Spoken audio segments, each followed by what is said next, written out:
pembahasan kami. Apa itu pengertian karya ilmiah? Karya ilmiah dikenali juga dengan sebutan scientific paper adalah hasil penelitian atau pemikiran yang diterbitkan dan ditulis dengan memenuhi kaidah ilmiah dan etika keilmuan. Kajian dapat dilakukan secara perseorangan atau berkelompok sesuai ketentuan ilmiah yang berlaku. Ketentuan ilmiah melibatkan kaidah dan etika keilmuan yang disepakati dan ditaati oleh masyarakat keilmuan itu sendiri. Karya ilmiah dengan demikian tidak saja berkaitan langsung pada kegiatan akademik, banyak kegiatan pembelajaran dan pengajaran yang secara tidak langsung melibatkan penelitian, kegiatan laboratorium, pendidikan untuk mahasiswa menghasilkan laporan praktikum adalah pembelajaran penelitian bagi mahasiswa. Baiklah, saya akan melanjutkan presentasi tentang jenis-jenis karya ilmiah. Istilah karya ilmiah itu mengacu pada karya tulis yang penyusunannya didasarkan pada kajian ilmiah. Karya tulis ilmiah itu ada 6 jenis. Yang pertama adalah makalah atau paper. Makalah atau paper itu adalah karya ilmiah yang pembahasannya masalahnya berdasarkan data di lapangan yang bersifat empiris. Yang kedua adalah laporan penelitian. Laporan penelitian merupakan sajian tertulis yang merupakan hasil penelitian data yang telah dilakukan. Yang ketiga adalah skripsi. Skripsi adalah merupakan hasil penelitian yang membahas masalah dalam bidang ilmu sesuai dengan jurusan yang ditempuh. Yang selanjutnya adalah tesis.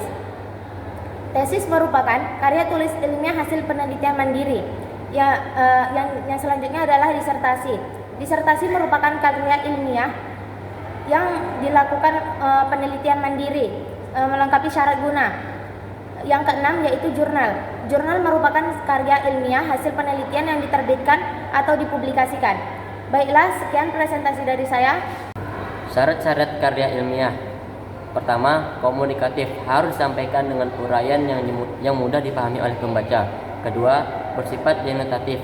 Dalam penyusunan kata dan kalimat, penulis harus dilandasi metode dan sistematika yang teratur.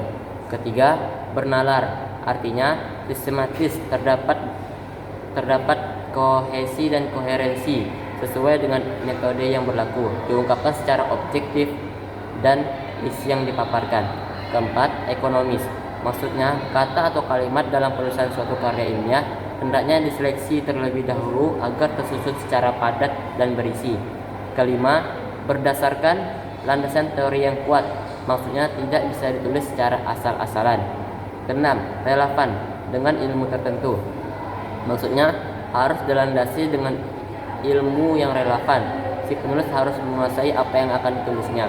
Ketujuh, berdasarkan sumber yang mutakhir, maksudnya harus menggunakan landasan teori yang mutakhir. Kedelapan, dapat dipertanggungjawabkan dengan cara menyebut sumber dari menulis tersebut yang dikutip. 9. Menggunakan bahasa yang efektif, maksudnya harus disertai dengan kaidah bahasa yang sesuai dengan bidang ilmu yang ditulisnya. 10.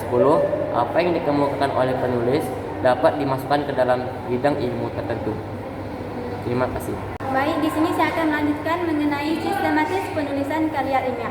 Perlu untuk kita ketahui bahwasanya sistematis penulisan karya ilmiah itu penting untuk mengikuti struktur yang berstandar, memastikan bahwa penelitian disajikan secara sistematis dan logis. Di antaranya adalah judul, penulisan, korespondensi, abstrak, kata kunci, pendahuluan, bahan dan metode, hasil penelitian, pembahasan, kesimpulan, dan daftar pustaka. Selanjutnya, dalam penulisan karya ilmiah itu memerlukan teknik. Di antaranya adalah kutipan. Kutipan adalah gagasan atau ide, pendapat yang diambil dari berbagai sumber. Dan yang kedua itu adalah catatan kaki. Dalam penulisan teknik karya ilmiah itu sangat penting untuk memperhatikan catatan kaki. Catatan kaki adalah catatan pada bagian bawah halaman, yang biasanya huruf ini agak berukuran lebih kecil.